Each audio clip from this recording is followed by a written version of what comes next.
If anybody else needs copies of there. Absolutely. Yeah.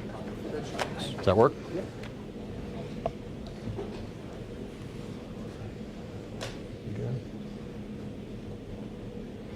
Okay, thank you all for coming with me today at this press conference. I've got Daryl Simmons, who's a special agent in charge of Iowa Division of Criminal Investigation, Council Bluffs Police Chief Tim Carmody, Omaha Deputy Police Chief Tom Schaefer, and the DCI agent in charge of this investigation, David Hendricks. The purpose of this press conference is to release my findings of the independent review of the fatal officer-involved shooting from earlier this month.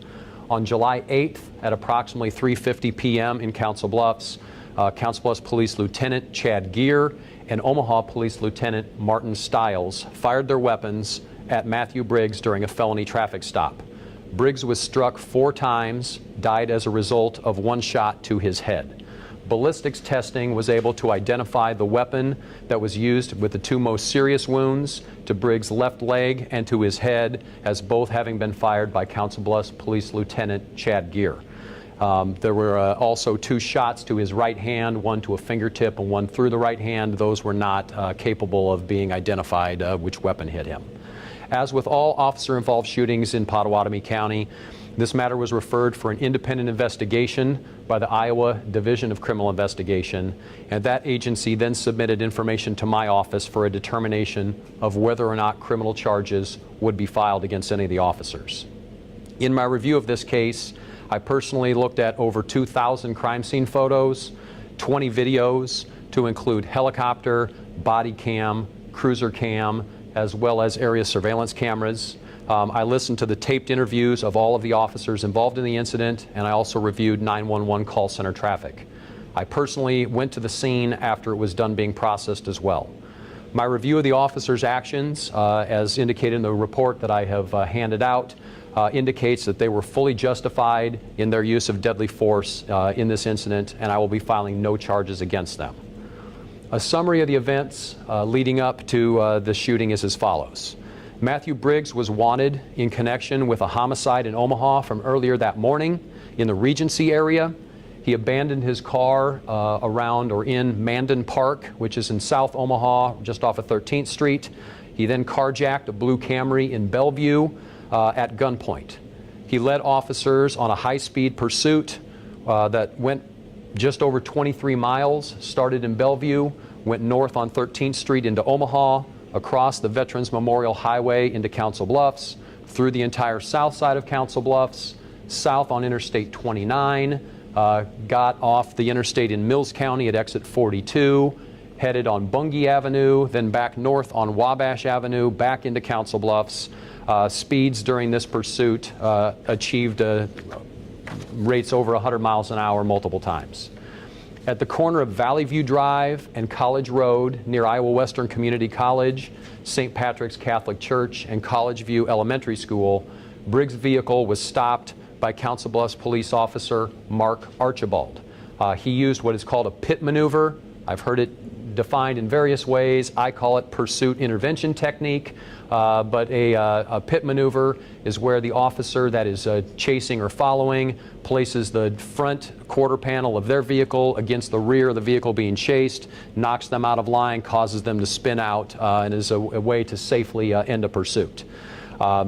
Mark Archibald executed a successful pit maneuver. Lieutenant Gear then pinned the Camry up against a traffic sign. At this point, he looked up and saw Briggs pulling up and pointing a sawed-off 12-gauge shotgun directly at his face.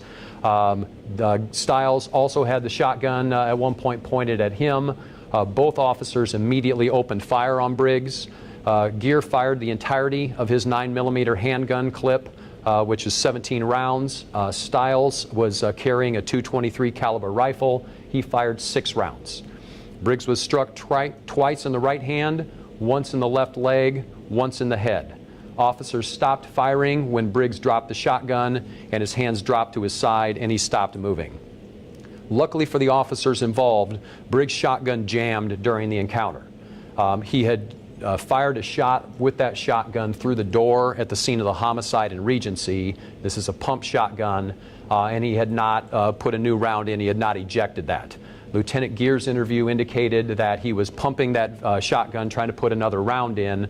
You're going to see pictures here shortly. To be kind, the shotgun wasn't very well maintained. The ejector did not work. The spent round stayed in the barrel, and so it caused what's called a double feed, and so the live round went up against the spent round, and so it wasn't able to get into place to where it could fire. And so luckily for the officers, he was not able to get that shot off before the threat was ended.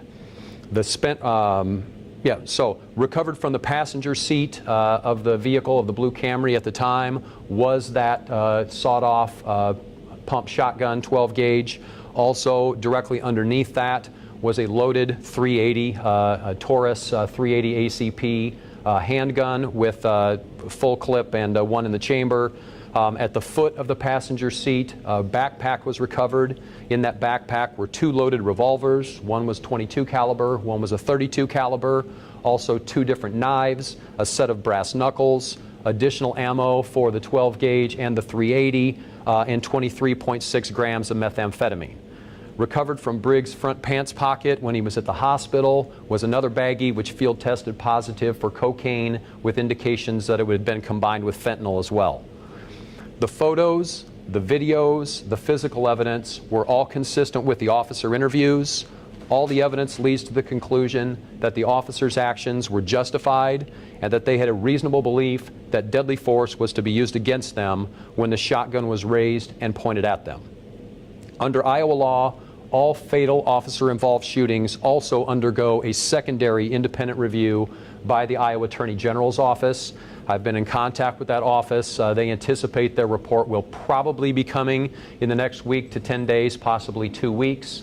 They have had access to the same information that I have as well. I would like to thank the Iowa Division of Criminal Investigation, particularly Special Agent David Hendricks and Special Agent in Charge Daryl Simmons for their quick and thorough work on this matter. I'd also like to thank the Omaha Police Department and the Council Bluffs Police Department for their cooperation and assistance. It is frustrating for officers who have split seconds to make decisions to have their actions reviewed by someone like myself, who has the ability to watch videos 100 times in full speed and in slow motion and stopping frame by frame. That said, the taking of a life by law enforcement is a very serious matter, and it deserves a careful look to make sure that the actions by the officers were legal and appropriate. In this case, it was not a particularly close call.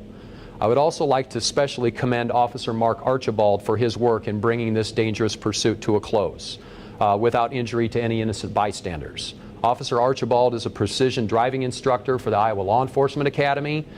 His pit maneuver was frankly a textbook example of how to safely stop a fleeing car. As you'll see from the video clips that I'm about to play, Officer Archibald ran toward the shooting as it was occurring, and his first concern was to make sure that his fellow officer was all right. After I've gone over some of the photos and videos from the incident, I'll be happy to take any questions, and I think any of these gentlemen up here with me will as well. So first, just to give you sort of a picture of where, and I got to go old school because my laser pointer disappears into the screen, so we'll play with this giant pointer. But so here you see sort of a map overall. We have the south part of Council Bluffs and Omaha. So this is 13th Street, and so his car was found abandoned in Mandan Park. It's believed that he made his way on foot down into Bellevue, about a mile south of where the carjacking occurred. Lieutenant Stiles was in charge of the search at this location, and after they'd completed their search, he had learned about the carjacking in Bellevue. The carjacking suspect was indicated to be a bald white male with a handgun and a shotgun. Coincidentally, Matthew Briggs was a bald white male who had committed the prior that they were looking for with a homicide with a shotgun and a handgun. It's a pretty odd combination, and so he believed that they were chasing the homicide suspect. The pursuit came north out of Bellevue with mostly Sarpy County agencies, I believe, in pursuit. And right here at Harrison Avenue, this is about as Lieutenant Stiles is heading south. He witnesses the pursuit coming north right past his direction. He was looking specifically for Briggs. He made eye contact with him as he passed him on 13th Street and positively identified Matthew Briggs as the driver. He then whipped a U-turn and started heading north on 13th Street himself. The pursuit continued north. At this point, Sarpy County units started dropping off. There was an unmarked agency vehicle that was just in front of Lieutenant Stiles, and he was now the secondary pursuit vehicle as they headed up and then headed across the bridge into Council Bluffs on South Omaha Bridge Road or Veterans Memorial Highway. That pursuit continued all the way over until it got to I-29, and then Briggs headed south. Again, heading south on I-29, got off here at exit 42. The county line is about here for Pottwattamie County, Mills County, so they've actually crossed into Mills County. He gets off at exit 42. Instead of heading west back into Bellevue, he goes east on Bungie Avenue, continues up, turns onto Wabash Avenue, and uses that to come back into Council Bluffs. From the video that you will see, at some point in this pursuit was there along Wabash, Iowa State Patrol Trooper Matthew Reyes had taken over the lead pursuit. There were stop sticks that were attempted to be deployed on Wabash to take out the pursuing vehicle. Unfortunately, Briggs was able to swerve around those stop sticks. Trooper Reyes hit them, disabling his vehicle, which then put Stiles from Omaha once again in the primary position in the pursuit. As they come off of Wabash, they get to the north, so you've got Lewis Central High School, for those of you that are familiar with Council Bluffs, is right here. They get to the corner of Highway 92. The pursuit heads again east and then goes north on Valley View. You will see at this point that Officer Archibald, who had moved into secondary position, passes Lieutenant Stiles. And so Officer Archibald is now in primary position as they turn north into Valley View. At some point in here as well, Lieutenant Gear also has engaged in the pursuit, and he is now heading in secondary position with Lieutenant Stiles in third. The really only thing at this point I would say is odd and unusual is that we have two different lieutenants involved in the pursuit. Normally command staff would not be engaging in these types of activities, but since Lieutenant Stiles was on scene in Omaha and then he was in the pursuit, and there had been two fatality traffic accidents that day in Council Bluffs. One at exit 5 on I-80, one at exit 8 at I-80, and because of that, the officers were all tied up with those investigations, and so Lieutenant Gear was actually out taking service calls himself that day, which is fairly rare for a lieutenant. All right, so they continue on Valley View Drive, which sort of parallels the interstate for a while, and it ends up terminating up here at the corner of College Road. And so to the north, you'll see in the next picture, you got Iowa Western College, St. Pat's Catholic Church, and then it's not listed on here, but right to the other side is College View Elementary. It's at this location that you will see that as the car slams on its brakes, the Camry, Officer Archibald has now tightened up on the vehicle. They've gotten past traffic. As the car turns onto College Road to accelerate, Officer Archibald makes the turn and executes the pit maneuver on his vehicle right here. This causes the vehicle to spin out and start facing and come the other way. As the vehicle started to move forward again, Lieutenant Gear accelerated into him, sort of T-boning him, pinning him up against a speed limit sign that was there. It was at that point, as he puts his cruiser into park, he looks up and he sees the shotgun pointed right at his face. He unholsters his weapon and fires. All right, so I'm now going to take you through the incident videos. For the members of the press that are here, I've got these clips are available. I can give them to you on a thumb drive. If this isn't sufficient for you, we can talk about that afterwards. So I may narrate a little bit as we go through so you understand what we're seeing, but I'll certainly give you access to the raw footage. Okay, so this is, you'll see if you've looked at my report, Able 1, the Omaha Police Helicopter Unit, captured or found the vehicle very quickly in Bellevue, and so they were basically following them throughout from the air. And so this is about a 4-minute clip. At this point, just so you sort of understand, this is the blue Camry that's being chased. Trooper Matthew Reyes hits his vehicle right here. Very shortly after this video starts, you're going to see him hit the stop sticks and start to go off, and that's sort of when the action happens for the next roughly 4 minutes.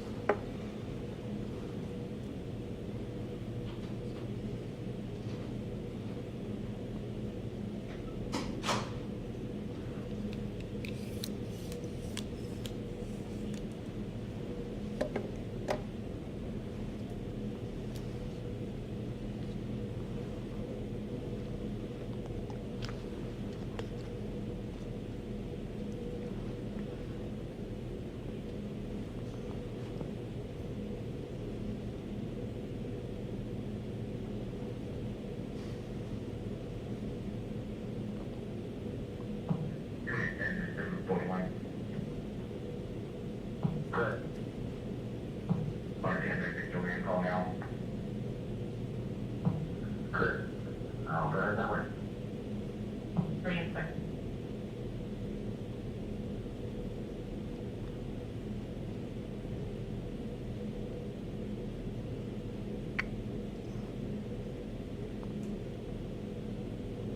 So the Camry is now turning north on Valley View.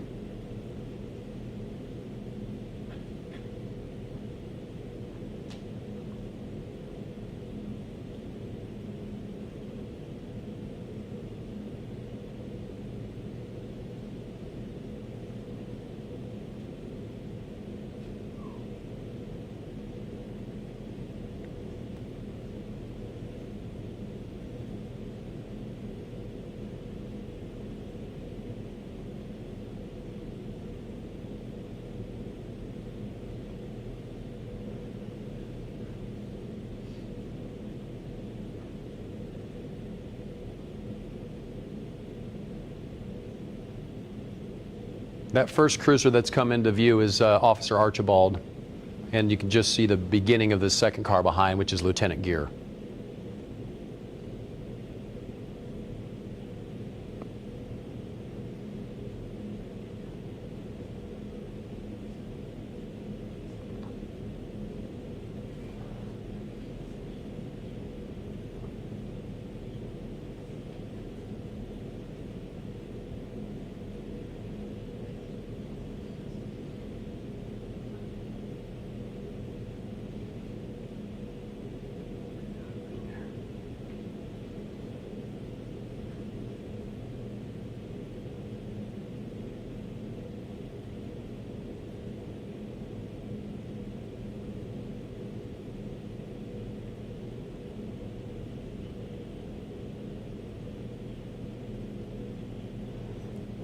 Speed that you was getting. I think they're estimating speeds, which they can do, obviously do with Able 1. I mean, it was over 100 miles an hour, but I don't think it's not a great, it's not like a radar gun.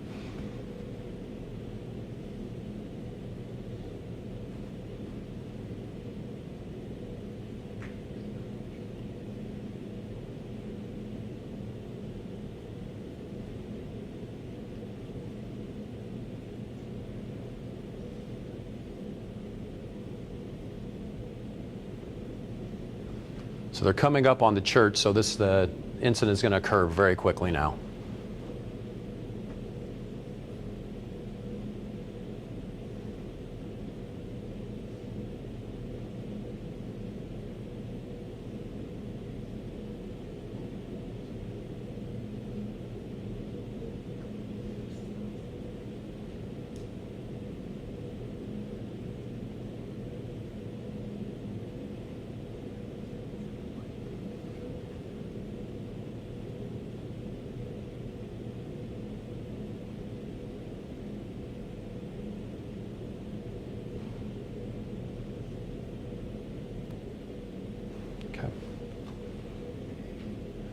This is probably the worst video we have just as far as quality. This is a stop action or a motion activated camera from the elementary school across the street, but I wanted to be able to disclose that to you as well.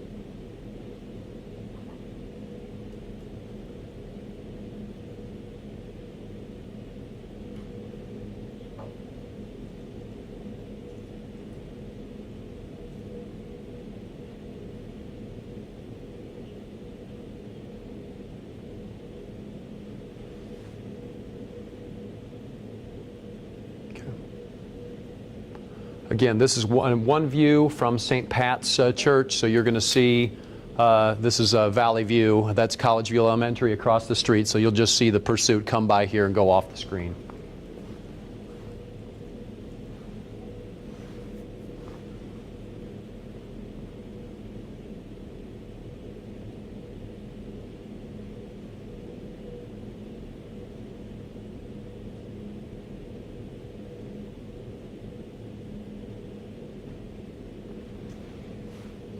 And then a second camera from St. Pat's. So again, now turning the corner from Valley View onto College Road, so you'll see the incident take place.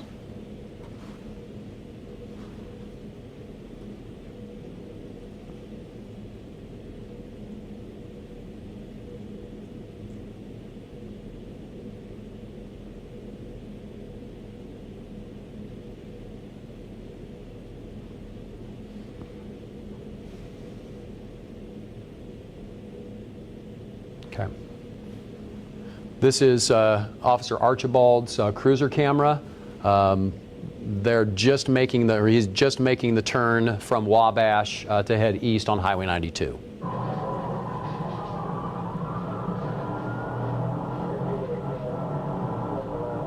That's Lieutenant Stiles' vehicle right there that he's making the pass of.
All units, shots fired, College Road, Valley View, report shell fire 50-3.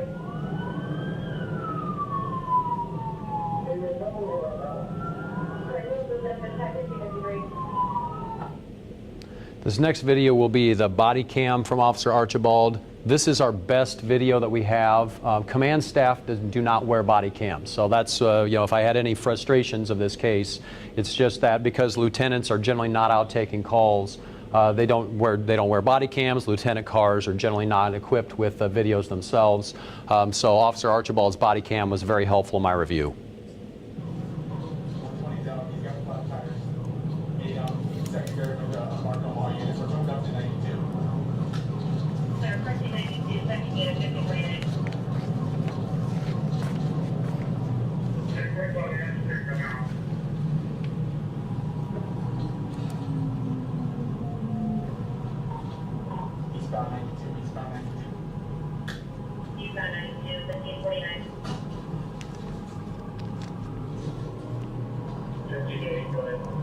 Take them out.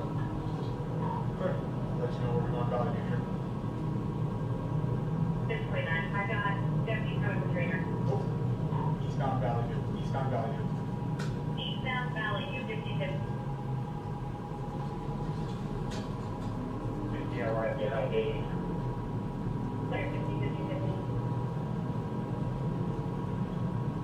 4, I got 50. 4, 50.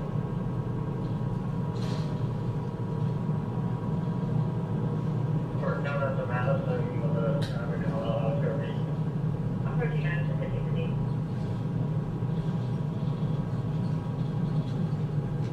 They're approaching Madison from Valley View now. 69, I'm on Madison and Valley View right now.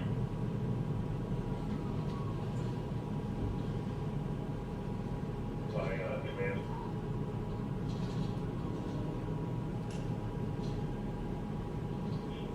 Under area. Clerk is equal with a Native American male, bright green t-shirt, pink hair, and that's what we're looking for. My mother gonna get a Dodge Durango, dark colored. All drive, still northbound. Sir, all drive, northbound, 61.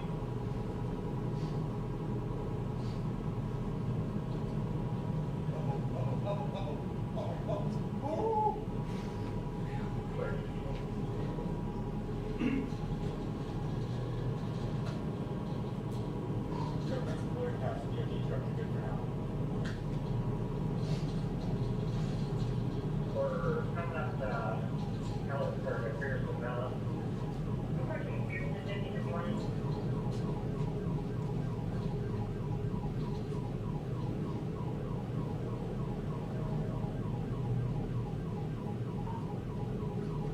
I'm on the like you.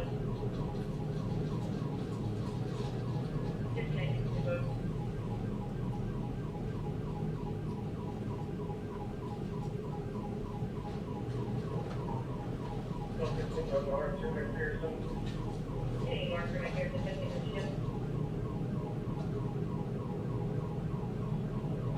You can push him from behind, Mark, just push him.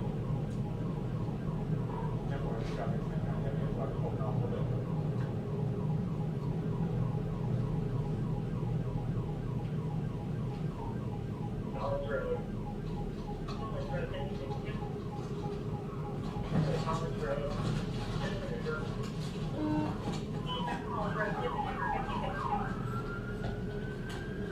Let me see your hand!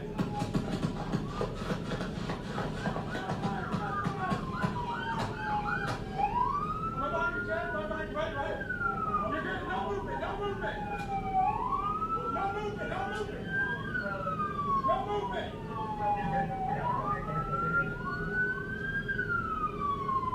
Amy, no movement right now. How do you want to get him out? Stick it, let me see this. How do you guys want to get him out? Just chill. You're good. I got it.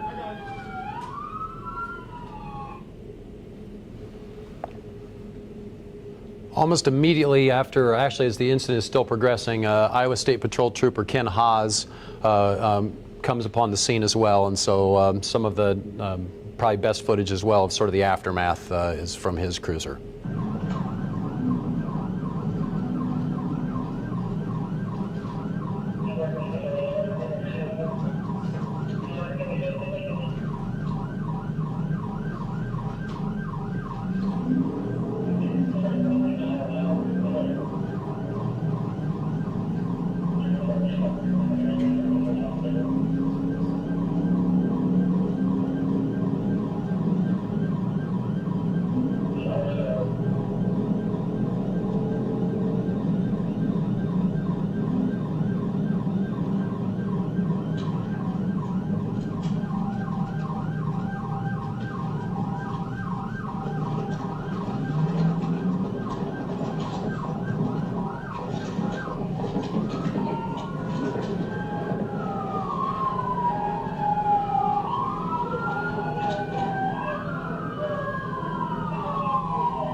Okay, so that's Lieutenant Gear reaching for the back of his cruiser. They were trying to figure out how to safely approach the vehicle to get Mr. Briggs out, see if he needed medical attention, and so they were reaching for shields. As you're going to see in this next video, the Omaha police took over the scene pretty quickly. They were there in, I think it's fair to say, overwhelming force. This was a large pursuit. There were a lot of Omaha cruisers that were spotted, and so sort of Council Bluffs at that point took care of just taking care of their own personnel and let Omaha take over as far as getting Mr. Briggs out of his vehicle. So this is very short. I just wanted to bring this so you could see sort of the amount of law enforcement response that was on scene within a couple of minutes.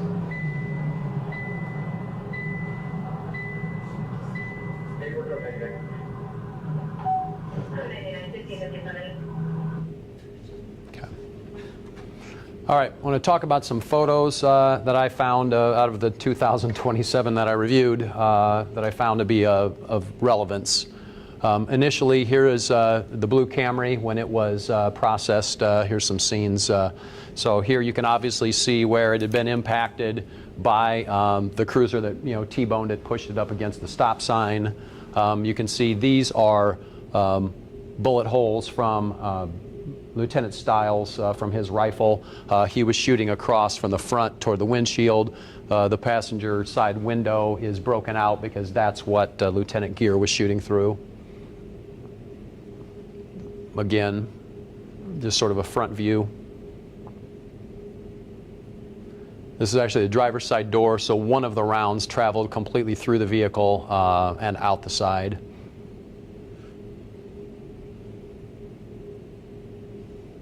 It's believed that probably Lieutenant Stiles' rounds, as they're coming through the windshield, actually broke out the back back driver's side window as well. Just another example of sort of obviously rounds impacting the vehicle.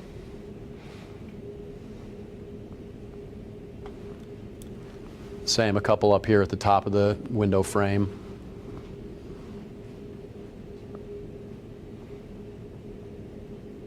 Oops, didn't mean to go so fast.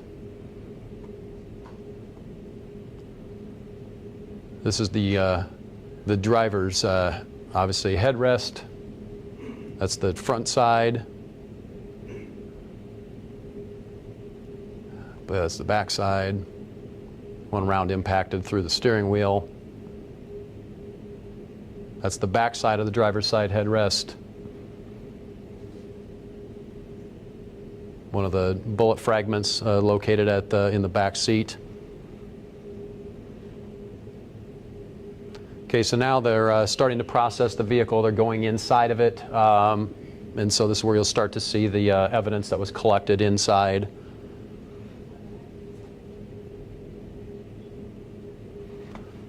So here you can initially see that's the sawed-off shotgun with the glass on it. and the backpack is collected from this location.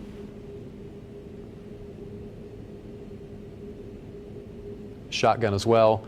Here's where you see that live round that was jammed. You'll see as the gun is removed that spent round never leaves the chamber.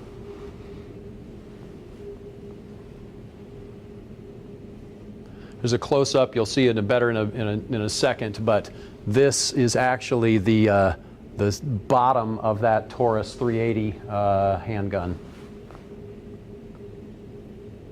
So you can see that that's a little bit more visible there underneath the shotgun as well.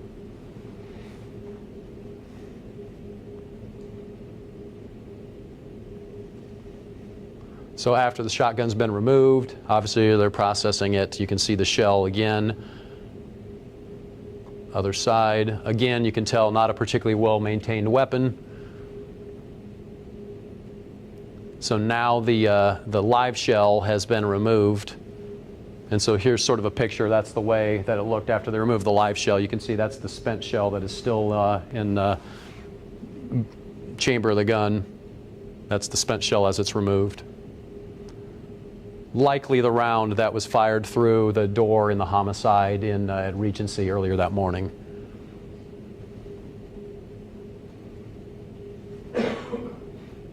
And there's the Taurus 380. You can see it's a little tough to see here, but you see the little gleam up there. That's the you can see that there's one in the chamber of that weapon as well. So now it has had its ammo removed. Moving on to the backpack that was collected from the floor board of the passenger seat.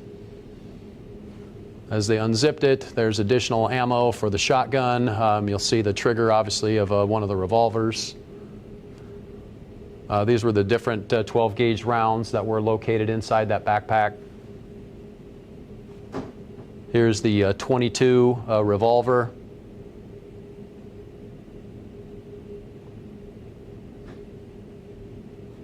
Brass knuckles.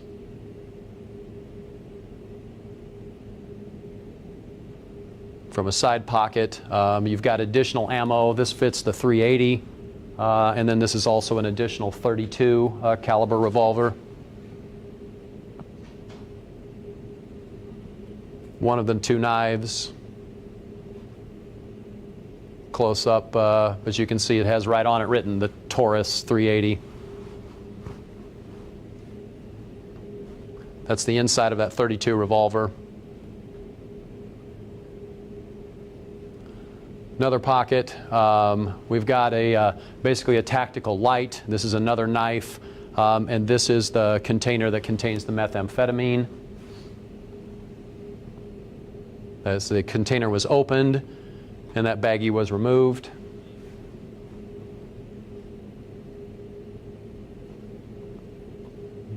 Get the flashlight. And that knife.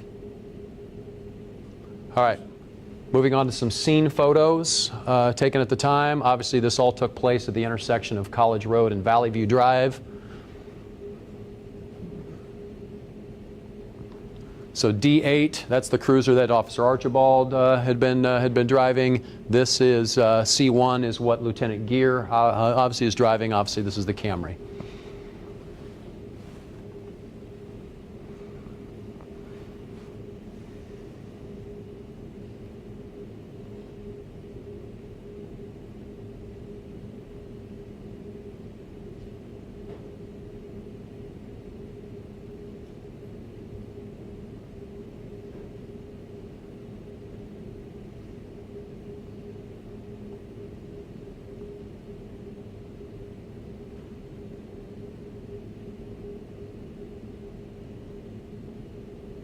Okay, I want to talk about, I'll show some other pictures of this as well, but I want to talk about some of these rounds.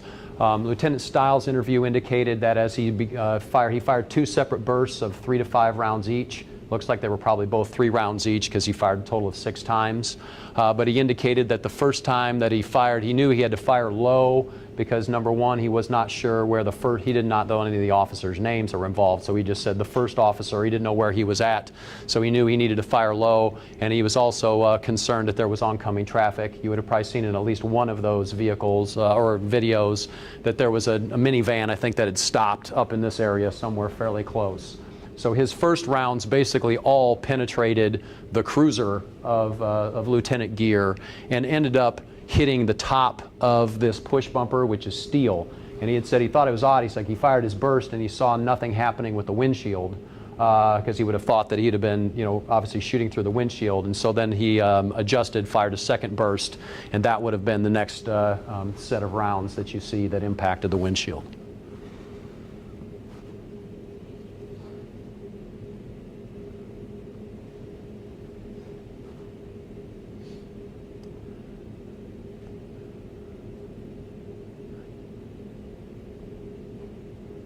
Okay, so this is, just as the Camry is processed, so are the police vehicles that are involved. So this is Lieutenant Stiles' unmarked vehicle. I should point out Lieutenant Stiles is he's the gang unit commander, FBI task force commander for Omaha Police Department as well. And so he's got an unmarked vehicle. And when he was initially involved in the search at Mandan Park, he was the only one that was at the command post for a while as the other officers are searching the park. And so he indicated he had gone back in the park to his lockbox in his vehicle, pulled out his .223 rifle, and had that on him. And as soon as the pursuit was called out, that was coming out of Bellevue, he just put his rifle down in the passenger, between the console and the passenger seat. And so that was already out during the pursuit. So this is where, once the incident is completed, he just puts his rifle back into that position, and that's where it was collected by the Council Bluffs Police, Council Bluffs Police and DCI. So it's a Daniel Defense brand. Commonly, I guess you'd call it an AR-15 platform, but it's a .223 or 5.56 rifle. This is just as an example. I don't show them all, but I certainly saw every single shell casing in multiple angles and multiple places and multiple times, but just a couple of examples of the rifles, shell casings that were collected at the scene. Just as Lieutenant Stiles was firing low to avoid other people, you can see obviously this cruiser is a Tahoe, and it's quite a bit higher than the Camry, and I'll have a better angle for you in a second. So quite a few of Lieutenant Gear's rounds went through the hood of his own vehicle as well as they were traveling forward toward the car.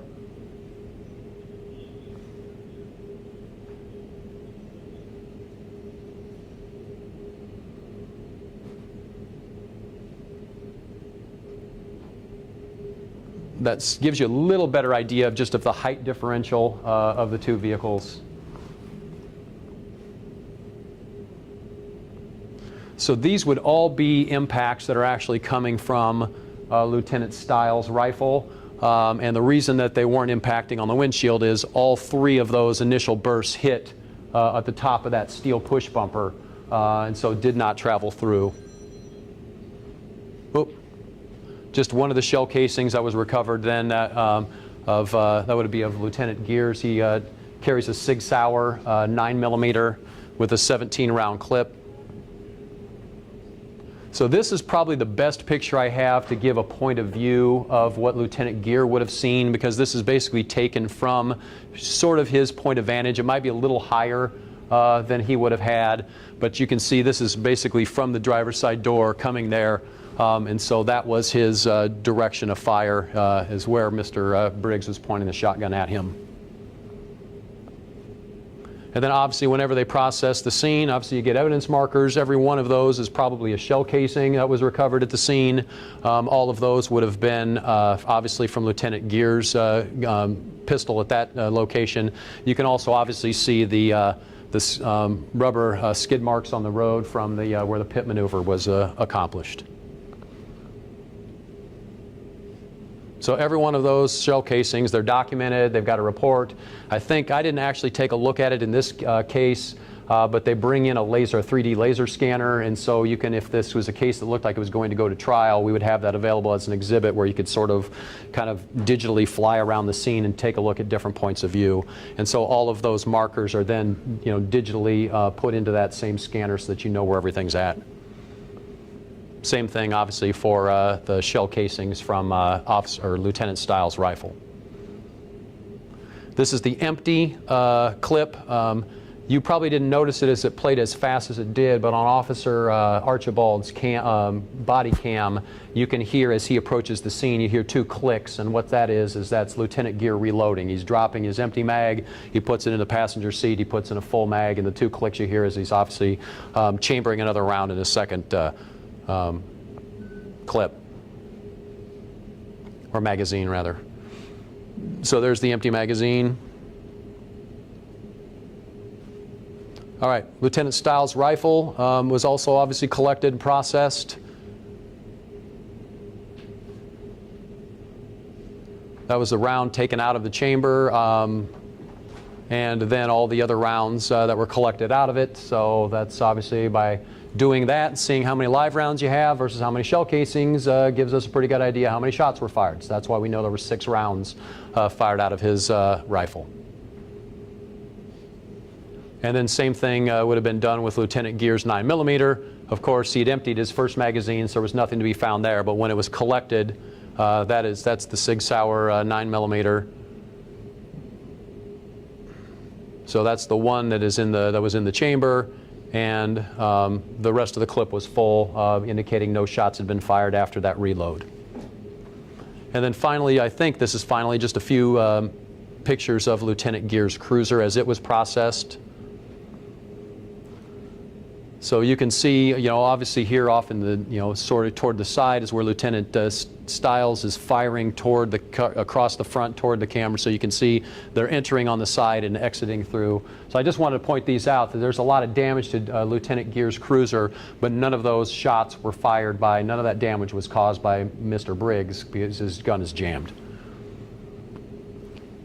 Here was just a little more of a close-up, but they've sort of processed that now to indicate, they put evidence markers to indicate where Lieutenant Stiles' rounds were impacting on that push bumper from the first burst.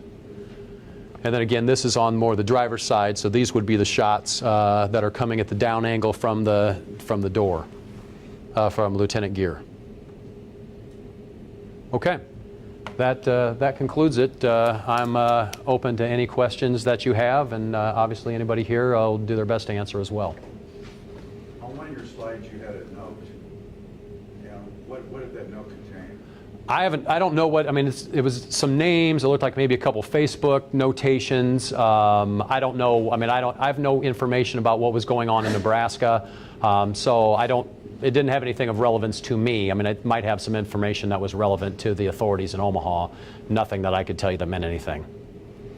I do believe, I mean, he had some sort of letter that he had left. I've been at least informed of that in Omaha, that it indicated a few people that were targets of his, including the gentleman that was ultimately found deceased at Regency, and a couple people.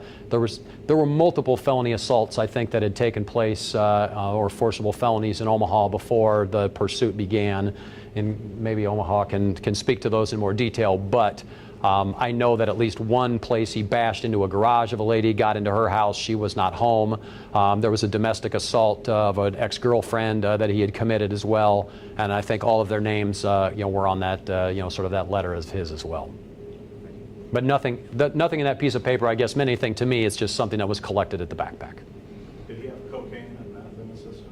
I will not know that answer for probably 6 to 8 weeks. I didn't want to wait on my review.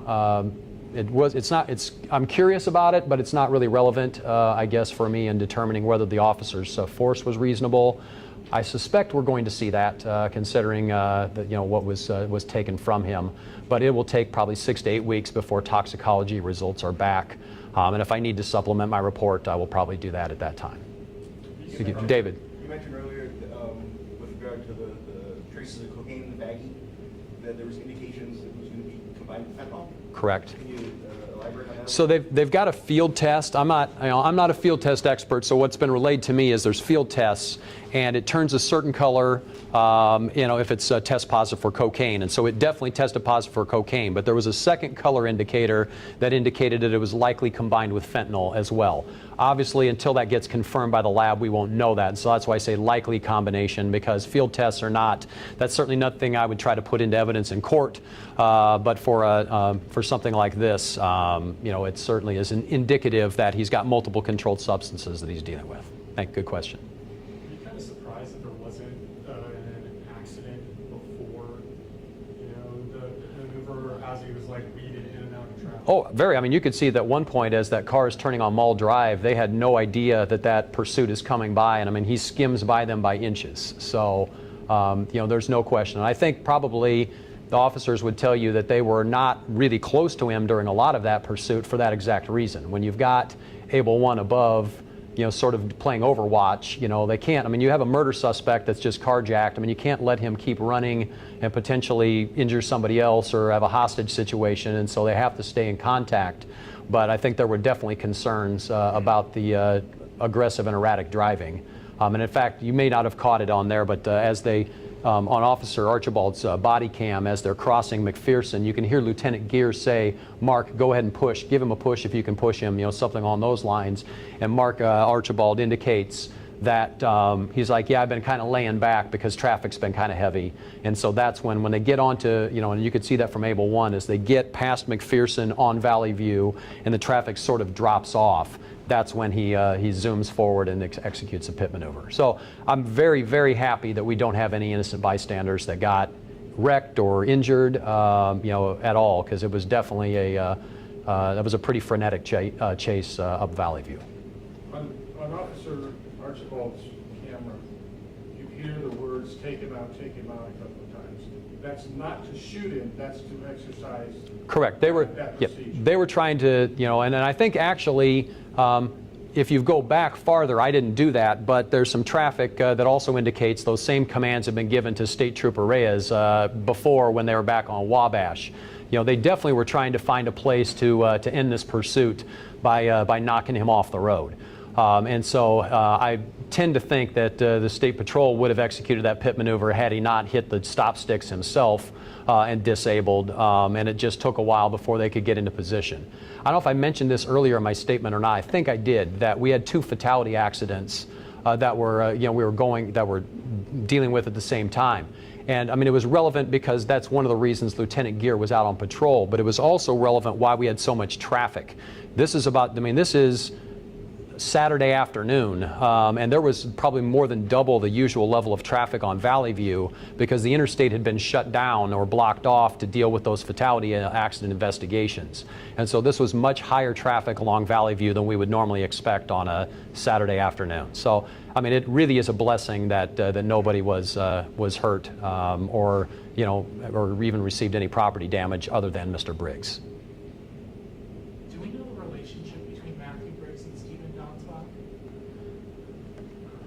I don't. I mean, I may have some ideas about it. And I think he dated one of maybe Mr. Briggs' ex-girlfriends.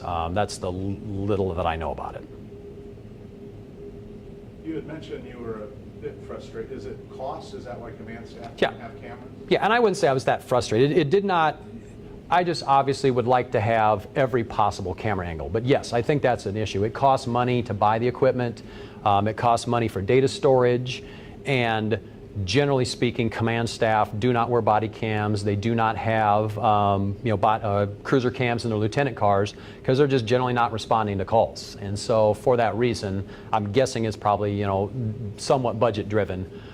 There's just it's sort of a lot of this is the first. I mean, I've probably done 16, 17 officer involved shootings since I've been county attorney. And this is the first time I've had anyone of any rank involved in firing a shot. Every single time it has been a line trooper or a line officer. I've never had so much as a sergeant or a corporal involved. And so, I think it's fairly unusual set of circumstances. The combo of having an Omaha lieutenant and a Council Bluffs lieutenant involved in both firing their weapons, I mean, that is definitely an unusual set of circumstances. And they both said in the interviews the guy raised his... They both, and neither one of them had had an opportunity to view that video ahead of time. So, I mean, that's one of the things that was also of relevance to me, is that they both came in, they both gave their interviews, and they had not yet seen any video. And their accounts were, I mean, obviously, they're the only ones that can tell us that they saw the shotgun raised at them. But as far as their account of what happened, how Mr. Briggs was positioned, what he had in his hand, the description of the gun, they were all consistent with the physical evidence that we saw. And obviously, I mean, Officer Archibald's body cam isn't perfect, but it's a pretty good indication of what went on and the timing as well. There were 16 seconds that elapsed from when he first makes contact at the beginning of the pit maneuver until the last shot is fired. So, I mean, this is a very quick incident. Do you think this changes about if command staff will, wear body cameras, or is that just something that... I am more than happy to dish that one off to Chief Carmody. And sorry, I'm the one that's wearing the mic, so I'm going to stand close to him, not because we're, that close. No, we don't see that changing in policy or process. It's not a wise investment. This is an extremely rare circumstance, and I don't see that changing. Chief, while you're there, I'm assuming that... No, I'll let Tom. You have something? Well, I was just going to add to that for OPD. One thing about Lieutenant Stiles is he's an unmarked uniform officer. So he dresses down for a reason. So he's to blend in. His vehicle's an unmarked car, so having the body-worn camera on him and in his vehicle kind of defeats the purpose of his role. So. Sure, good I'm point. assuming, Chiefs, with the way traffic was on a Saturday afternoon, if this was not a homicide suspect, you might have just let the helicopter follow him until the end. We discussed that in detail. This situation was escalated from the very beginning by Mr. Briggs. We had to bring it to a safe conclusion. The longer it goes on, the greater the danger to the public, the greater the danger to the officers and to Mr. Briggs. So we had to stop it when we could. And this was the first opportunity that they had to do that. Thank you. I mean, my understanding with the letter that had sort of been left, and I say letter, I mean, I haven't seen it. I'm not really privy to the internal workings of the Omaha homicide investigation, but I don't have any doubt this was intended by Mr. Briggs to end in his death at some point. I mean, he is not trying to hide his identity. He's sort of on a spree. It seems like he is sort of, settling scores, on his way out. And I'm just very grateful that nobody else was hurt. Anything else? Okay, thank you for your time. And again, if anybody wants some of those, needs those raw clips, I can provide them for you. Thank you so much.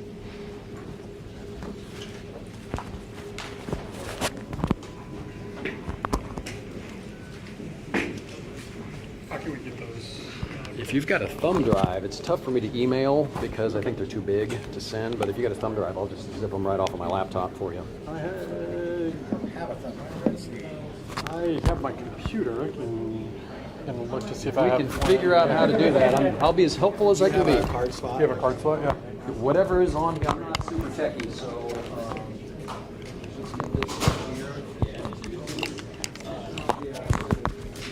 Might have, let me see.